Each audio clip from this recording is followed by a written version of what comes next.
Now, very interestingly, we know that Trump set everything up where Biden had to just go along with his plan out in Afghanistan and all the other endless wars, and everything would have been said and done. But again, Trump trapped him. Everything that you're seeing right now is because Trump and the Patriots, they set it up from the very beginning to trap these people so people can see this very, very clearly. Now, remember, Biden, all he had to do was remove the troops from Afghanistan. Now, he extended the date all the way down to 9/11. Very interesting. We know that the Taliban now is working with China. And we come to find out something that's very, very interesting, that the war in Afghanistan is not really coming to an end. The U.S. is not finally leaving the Afghan people alone to run their own country as they see fit, because just this week, General Frank McKenzie, head of the U.S. Central Command, announced that the U.S. is increasing, not ending, its airstrikes in Afghanistan. Now, Biden is telling us that, yes, I'm pulling the regular troops out of Afghanistan, but most likely he's keeping the CIA, special forces, and mercenaries on the ground. Why? To keep control of this area. Then last week, Biden announced an end of the U.S. combat mission in Iraq by the end of the year. Well, we heard that before. Seemed like good news. But as usual, if you look at the details, what are you seeing? The mission is not over. The U.S. troops would remain in the country in an advisory role. We've seen this before under Obama. This is despite the fact that the Iraqi parliament formally requested last year that U.S. troops leave the country. So what Biden and what the fake news is telling everyone, it doesn't seem like it's really happening. They're saying, yes, the regular troops, but behind the scenes, you have the CIA, the mercenaries, and others, special forces, still there, carrying out certain missions, protecting certain assets. And I do believe they put this date out very far because most likely something is going to happen. Now, very interestingly, we can see with this pandemic, we can see the dictators, they are pushing their agenda like we've never seen before. And now everyone can see the board very, very clearly. The former Obama official, who is the former Assistant Secretary for the Homeland Security under Obama, Juliette Kayyem, she is calling for the Biden administration, placing them on a no-fly list. Now, we heard of the no-fly list when Obama was president. There were certain individuals that were placed on the no-fly list, and you didn't know if you were on it or not. Now they want on a no-fly list. Where did we hear lists before if we go back in time? They're making lists of people that are not complying with what they want. Then we have the former Biden saying that New York City will likely be copied around the country. See, what they're showing you right now is what they want. They want a two-tiered system. These are the people that comply. These are the people that do not comply. And those who do not comply, you will be punished. You will not be able to do anything in this country. And people are seeing this. People are starting to realize this.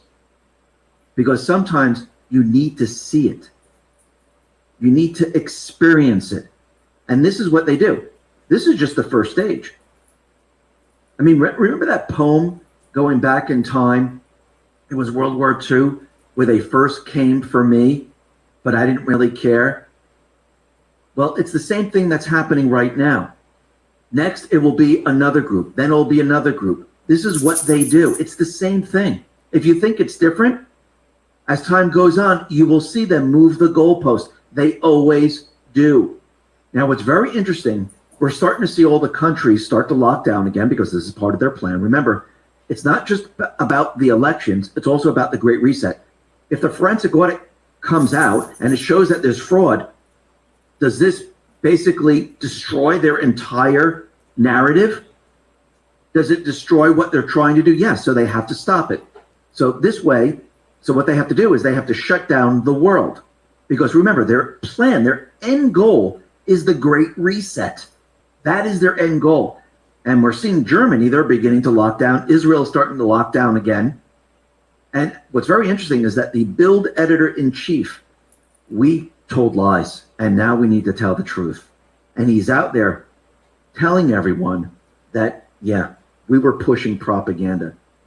This is what he said: to the millions of children in this country for whom our society is responsible, I want to express here what neither our government nor our chancellor dares tell you. We ask you to forgive us. When a state steals the rights of a child, it must prove that by doing so, it protects him against concrete and imminent danger. This proof has never been provided. It has been replaced by propaganda presenting the child as a vector of the pandemic. Absolutely. And that's exactly what's going on. They've been using propaganda for a very long time, talking about propaganda. Look at AOC. She was in a photo shoot sitting on the steps with college students. And as soon as they were ready to do it, the photo shoot, why are you putting it back on? Oh, that's right. It's propaganda. That's why. See, this is how it works. When you see it behind the scenes, you can see very, very clearly. Rising Serpent put this out. Let me see if I understand this correctly. There's more enforcement to enter a restaurant than there is to enter the country. Now think about that. People are just hopping over the border illegally. Do they have to show papers? No. Are they put on buses and planes and brought wherever they want to go? Yes. Is the TSA looking at their IDs to get on planes? No. But if you want to go with their narrative, if they're telling the everyday American to lock down, how can they have people coming over the border? Does that make any sense? No. And Governor DeSantis, he hit back. Well, he just hit back very, very hard. You know why? Because the Biden administration was attacking him. And like we said before, they're going to continue to attack those states that are not abiding by what they want. Remember, they're not reporting on the deaths. They're reporting on cases. They can't prove the deaths anymore. That's out of the picture right now, actually. And now they're rolling out the Lambda variant. Why? Because the Delta one is not really working. And they're continually pushing their agenda, and they're going to continually say, oh, now it's Lambda. They're going to go to the next one and the next one because they're trying to push fear. And like I said from the very beginning, this entire pandemic was created from a faulty PCR test, fake statistics because of the test, and fear from the media. So when you start to look at the CDC documentation and the FDA documentation, you come to find out some incredible information about the PCR test. Now remember, the creator of the PCR test said that this will not tell you. If you remove this test and you replace it with an actual test that's based in facts, the pandemic disappears. Actually, after December, boom, it's gone. How are they going to explain that it went away? It's going to go away no matter what because they changed the test. Now, what's very interesting is that there was a double-blind ivermectin study and are less infectious. So let's see, those people who most likely have the flu, and the common cold probably brought it into the flu, they're using ivermectin, and most likely ivermectin is curing the cold, curing the flu. We're going to see something that we've never seen before. We're going to see that these drugs were actually working on the flu or on the common cold. We're going to find out that they prevent and cure these viruses, because that's what the common cold and the flu is. It's a virus. Now, Senator Rand Paul, he was out there and he says lockdowns from petty tyrants. No, not again. Choose freedom. And he said resist. He says they can't arrest us all. They can't keep all your kids home from school. They can't keep every government building closed, although I've got a long list of ones they should. We don't have to accept the mandates, lockdowns, and harmful policies of the petty tyrants and feckless bureaucrats. We can simply say no, not again. We are at a moment of truth and a crossroads. Will we allow these people to use fear and propaganda to do further harm to our society, economy, and children? Or will we stand together and say, absolutely not? Not this time. I choose freedom. Absolutely.